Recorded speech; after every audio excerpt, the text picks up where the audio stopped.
One of the biggest sequences we had on Empire Strikes Back was, of course, Hoth, where the land battle took place. When we were figuring out how to do that, my background of effects photography that I've been doing for years, the matting process, where you're putting separate pieces of film together, is pretty problematic, and it was in the photochemical days. So I came up with essentially what was the technique that had been sort of used in the original King Kong, which is doing it all with big scenic backgrounds and layering the sets with paintings and gauze to make it look hazy like it would there, and have everything pretty much finished in front of the camera. So I could just look through the camera and see the walkers in there, a miniature walker and a miniature set with like little tiny white powder on it that would look completely fake if I looked alongside of the camera, but by going back through the camera, I could tweak all the little things and make it look like it was real. And then we could, on top of that, we could mat in little speeders flying around and everything like that. But it meant that we started out with something that did not have any compositing work in it. I think that really helped the sequence, because any compositing we had to do against a light colored background was very, very problematic in those days. For snow, we used a combination of baking soda and micro balloons, so it was real soft, fluffy snow, but it was really irritating to everybody because of the baking soda. Everybody's wearing goggles, and you know, we got running eyes and respirators, and of course the stuff would get all over the camera gear, and the cameramen were always upset. The sets were essentially plywood with trap doors in them that were hidden. So the animator could sort of hide underneath the table, shoot one frame of film, and then to shoot the next frame where the puppet is, there'd be a trap door that he would open up, stand up, be able to reach out and animate the puppet for one frame of film, just move it to the next slight position, then go back under and close the door, and the trap door had all this sort of white powder stuff on it that made it look like it was snow. Then we'd shoot one more frame of film. And it was that way for 24 frames every single second. And sometimes the camera was sort of locked off, sometimes the camera would be flying down frame at a time, flying over it as though it was a point of view, and but all done essentially the same way. But we had to do the shot over and over. So it was one of those things when we finally got the shot, everybody cheered because we just had to get away from the baking soda. It really helped the sequence, I think, the reality of it, compared to a lot of other work that had been done at that time that was relying more on matting and stuff like that. I'd always followed effects in films since I was a little kid, and I pretty much had an idea what sequences would work, what techniques would work in old films I'd seen, and I could never quite figure out why everybody just didn't do it the right way. But for whatever reason, this seemed to be the right way to do this sequence.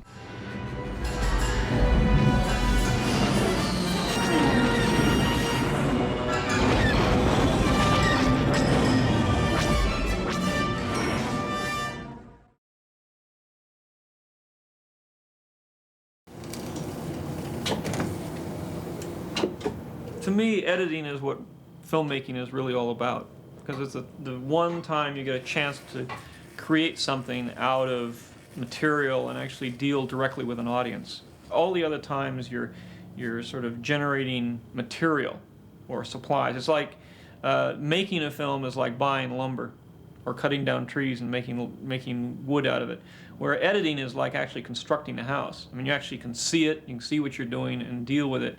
Everybody says, you know, well, the script doesn't work, but we'll fix it later. And they said, well, we're shooting this, but it isn't really working, but we'll fix it in the editing. Well, the editing is where it's got to be fixed. If it doesn't work there, the movie doesn't work.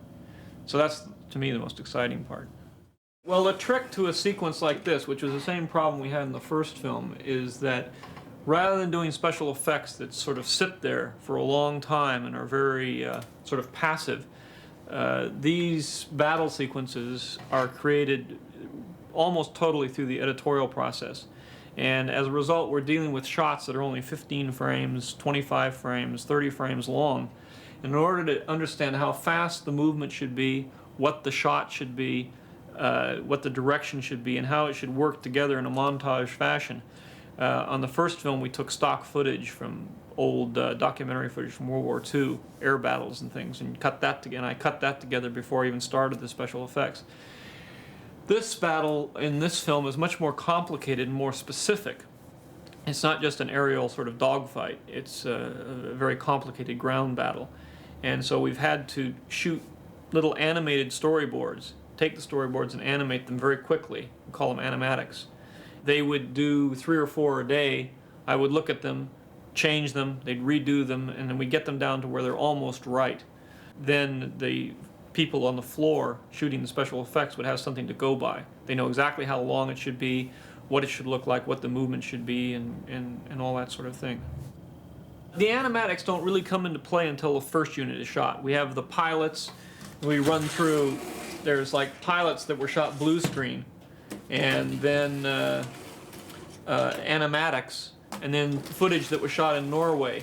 And what I did is used the animatics as something to fill in, so I could actually cut the whole sequence and finish it. And I cut this really while I was here, while they were still shooting in England. I was here and I cut the snow battle and did all the animatics and all that kind of stuff. And then I knew what the length of everything should be. But it really just gives me a complete set of footage. I need to have all the shots available in order to cut the sequence. And since many of the shots in this sequence won't be done until next, a week or 2 before the film is going to be released, there would be no way of cutting it and doing sound effects and figuring out what had to happen and how the movement works. So this is just a sort of an expedient way of being able to cut the film before it's shot.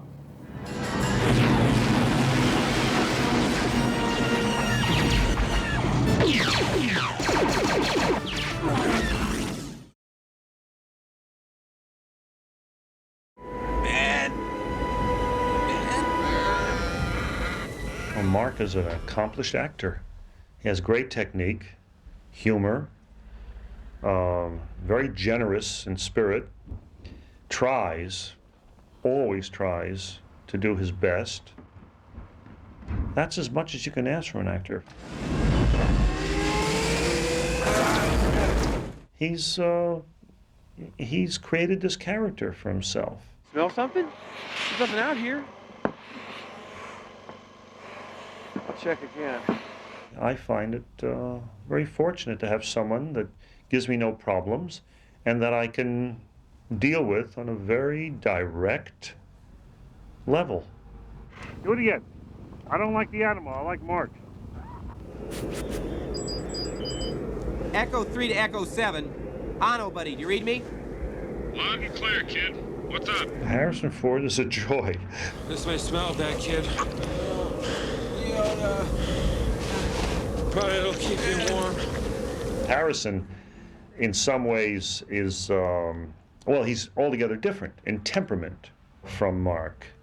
Harrison delves into himself all the time, and he's never satisfied. And he creates problems for himself that in the solution gives him the results that he wants. Both are capable of beautiful performances, but both operate from a different center. Don't look so bad to me. He looks strong enough to pull ears off a gun dart. Thanks to you. That's 2 you owe me, Junior. Well, Your Worship, looks like you managed to keep me around for a little while longer. Carrie's another individual. Carrie is, I think, a born actress. Han! She has a stunning voice, I had nothing to do with it. great intelligence, Give the evacuation code signal. and tries to please. She's always, that seems to be the thing that she tries the hardest. She wants to please. I often have to push her a little bit, not to take an easy way out, because she thinks she's pleasing me that way, but to do it the way her intelligence and sensitivity really tells her to do it. And she gets back to her own center that way, and she's, I think, very beautiful and very rich. When you've gotten past the energy shield, proceed directly to the rendezvous point. Understood? Yeah. Good luck. And she's great fun. And I like people that are playful, and she's very playful. Yeah, great, great.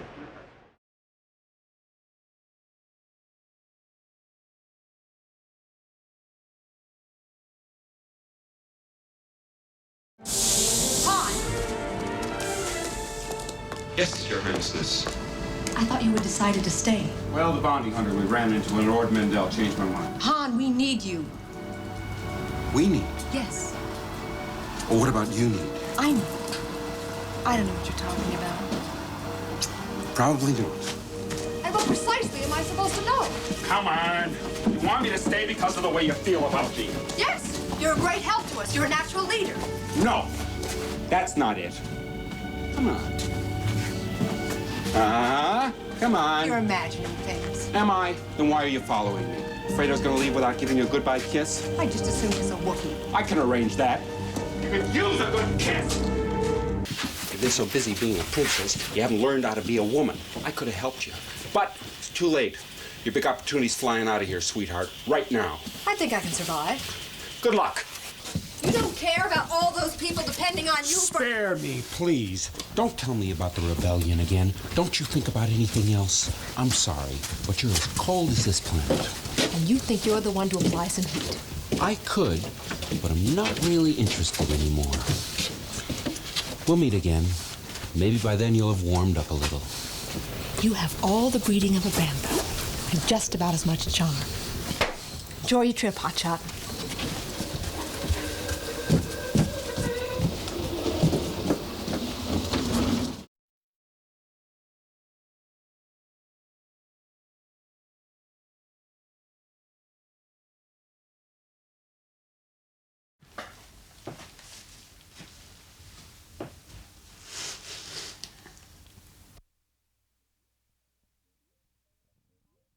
I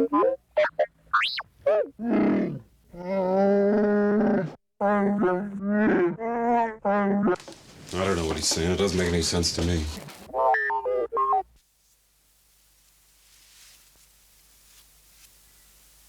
I do hope he's all there, if you see what I mean. It'd be most unfortunate if Master Luke got short-circuit.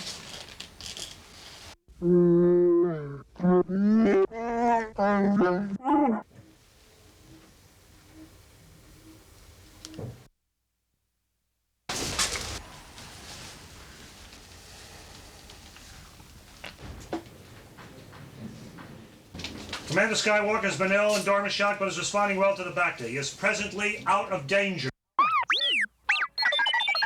Thank the Maker.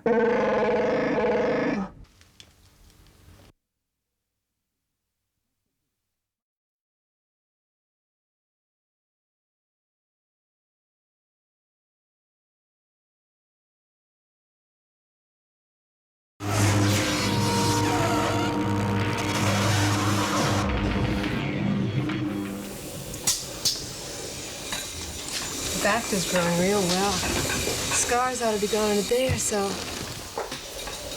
Does it hurt? Nah, I'm fine. Leia, when I was out in that storm,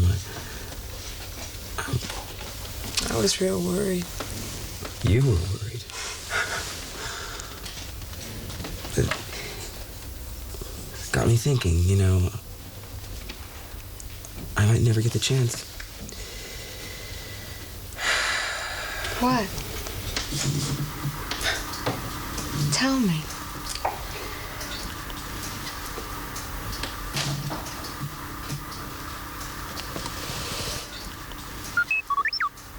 Master Luke, it's so good to see you fully functional again. Thanks, 3PO. You relax now. Arthur expresses his relief also. I'll be back later. Leia, I have to go away for a while. What? Where are you going? To another system. It's not far from here. That's great. That's just great. Why doesn't everybody just take off? What are you talking about? First Han, now you. When am I going to learn not to count on anyone but myself? I didn't know he was leaving. You know, I was getting along fine before I met you two moon jockeys. Calm down. Tell me about Han. Oh, he's got to pay off that criminal he's in Hoth to. Jabba the Hutt. You know, I could get more loyalty if I went down the hall and recruited some of those ice creatures. Ice creatures? Here? Oh, yes, sir. But they're being tracked rather cleverly. Hey, you kid! You don't look so bad to me. In fact, he looks pretty good. You look strong enough to pull the ears off a Gondark. Thanks to you. That's two, Yomi Jr. Well, your worship.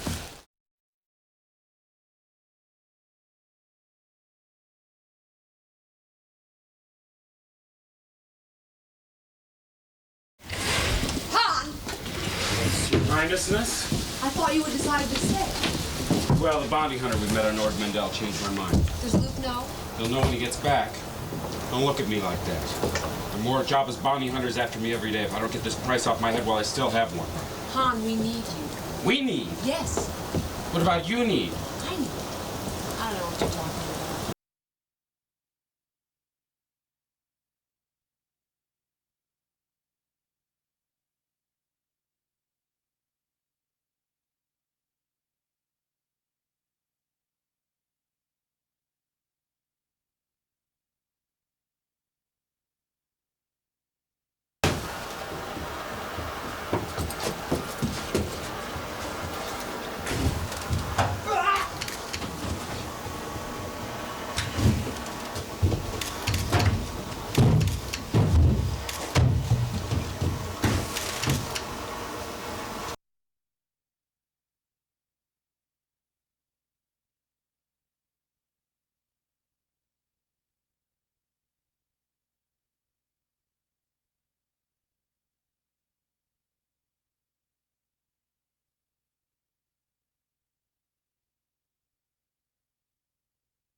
Wampa!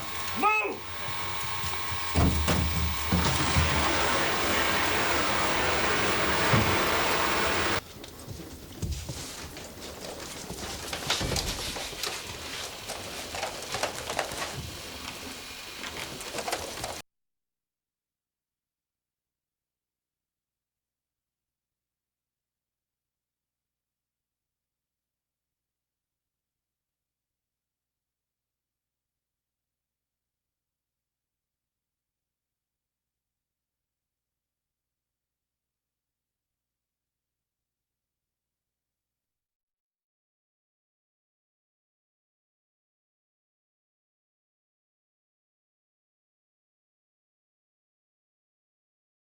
Distance to power generators?